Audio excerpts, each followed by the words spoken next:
এ নিয়ে আলোচনার জন্য স্টুডিওতে আছেন সহকর্মী রায়হানুল রানা। রানা, গেল 20 দিন ধরে দেখছি মধ্যপ্রাচ্যের উত্তেজনা প্রতিদিন নিত্য নতুন মোড় নিচ্ছে। এখন আসলে কি অবস্থা? আজকে ঈদের দিনে আমরা দেখলাম হামলা চলছে। মারিয়া, আপনি জানেন গত 21 দিন ধরে কিন্তু জ্বলছে পুরো মধ্যপ্রাচ্য। আজকে যেখানে কোটি কোটি মুসলমানের ঈদের উৎসব করার কথা ছিল, সেখানে কিন্তু অনেকটা আতঙ্কেই তারা ঈদের নামাজ পড়েছেন। যদি বলি যে আজকে ইরান হামলার যে মাত্রা, সেই মাত্রাটা অনেকটাই কমিয়ে দিয়েছে। উল্টো দিকে ইসরায়েল এবং যুক্তরাষ্ট্র কিন্তু হামলার মাত্রা কমিয়েছে। তারপরেও ইরানের সামরিক অবকাঠামো লক্ষ্য করে কিন্তু হামলার ঘটনা ঘটেছে। উল্টো দিকে ইসরায়েলের যদি বলি যে ইসরায়েলের আপনার জ্বালানি স্থাপন লক্ষ্য করে আজকেও হামলা হয়েছে। আমাদের কাছে কিছু তথ্য আছে, আমরা যদি একটু আলোচনা করি তাহলে দেখব যে ঈদেও উত্তপ্ত মধ্যপ্রাচ্য, পাল্টাপাল্টি হামলা অব্যাহত। আমরা যেটা বলছিলাম যে দুই দেশই পাল্টাপাল্টি হামলা তারা অব্যাহত রেখেছে। জ্বালানি স্থাপনায় হামলা, আপনি জানেন গতকাল ইরানের জ্বালানি স্থাপনায় হামলার পর ইরান কিন্তু মধ্যপ্রাচ্যের সবগুলো দেশেই বলা যায় যে জ্বালানি স্থাপনা লক্ষ্য করে হামলা চালিয়েছিল। সেই ধারাবাহিকতায় আজকে ইসরায়েলের একটি তেল শোধনাগারে হামলা হয়েছে।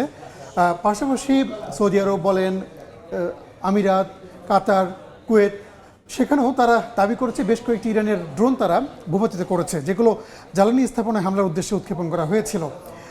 আজকে ইরান যে দাবিটা করেছে, মার্কিন F-35 যুদ্ধবিমান বিধ্বস্ত তারা দাবি করেছে এবং সেই ভিডিও কিন্তু ইরান প্রকাশ করেছে, আমরা দেখেছি। আমাদের কাছে আরও কিছু তথ্য আছে, আমরা সেগুলো একটু দেখব। যদি বলি যে যুদ্ধের অবস্থা কিন্তু এখন একেবারেই যে স্বাভাবিক তা না। আমরা দেখছি যে ট্রাম্প বারবার কিন্তু হরমুজ প্রণালী বন্ধ থাকায় তার মিত্রদের কাছে সহায়তা চাচ্ছে। আসলে মিত্ররা সহায়তা করতে কতটুকু আগ্রহী বলে আপনার কাছে মনে হচ্ছে? দেখেন যে ট্রাম্প গত কয়েকদিন ধরেই মিত্রদের সহায়তা চাচ্ছেন, বিশেষ করে ন্যাটোর যারা আছে তাদের কাছে বারবার বলছেন যে হরমুজ প্রণালী নিয়ন্ত্রণে নেওয়ার জন্য আপনাদের সহায়তা প্রয়োজন। কিন্তু দুর্ভাগ্যের বিষয় যে এখন পর্যন্ত কোনো দেশ কিন্তু তার পক্ষে মতামত দেয়নি, আমরা যা দেখেছি। আরেকটা বিষয় খুব গুরুত্বপূর্ণ, ট্রাম্প ইরানে হামলার পর বলেছিল যে ইরান যেহেতু পাল্টা হামলা চালাচ্ছে, ইরানে তারা সেনা পাঠাবে হামলা চালানোর জন্য। যদিও আজকে কিন্তু ট্রাম্প বলেছে যে সেই ধরনের কোনো পরিকল্পনা তার নেই। তিনি আসলে কখন কি বলছেন তিনি নিজেও হয়তো বুঝতে পারছেন না যে তিনি কোন সময় কোন কথাটি বলছেন। আরেকটা বিষয় গুরুত্বপূর্ণ, আপনি দেখেন নেতানিয়াহুর ভিডিও বার্তা, আপনিও জানেন যে বেশ কিছুদিন ধরে শুনছিলাম যে তার মৃত্যুর গুঞ্জন শোনা যাচ্ছে, তার মৃত্যুর একটা গুজব আমরা বা গুঞ্জন একটা কিন্তু শোনা যাচ্ছিল বারবার। তিনি এর আগেও একটি ভিডিও বার্তা দিয়েছেন, তার আঙ্গুল 6টা দেখানোর কথা বলা হয়েছিল, তিনি বলেছেন দেখেন আমার আঙ্গুল 5টি।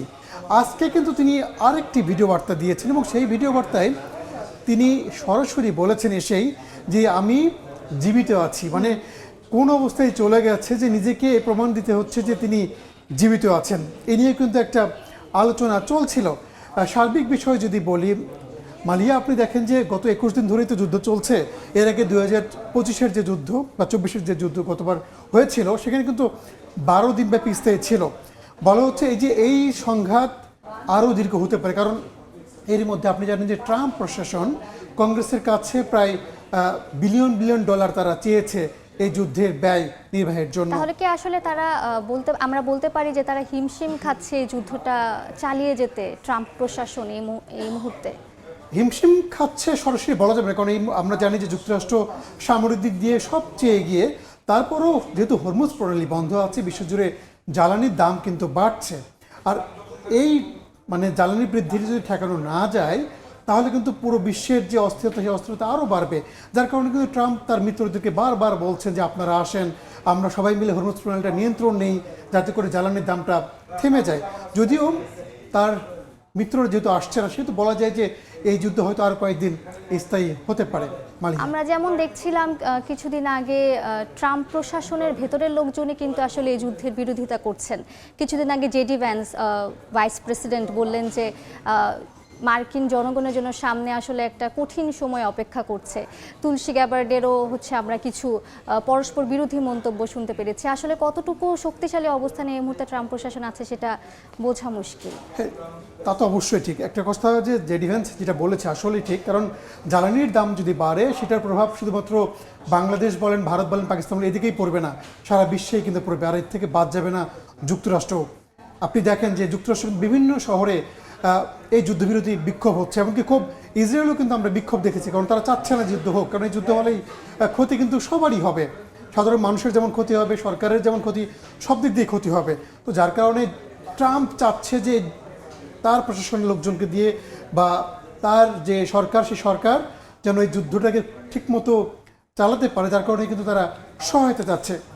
এখন দেখার বিষয় যে তারা যে সহায়তা, সেই সহায়তা পায় কিনা, কারণ ডেমোক্রেটরা কিন্তু পুরোপুরি বিরোধিতা করছে। মালিহা, অনেক ধন্যবাদ রানা আপনাকে।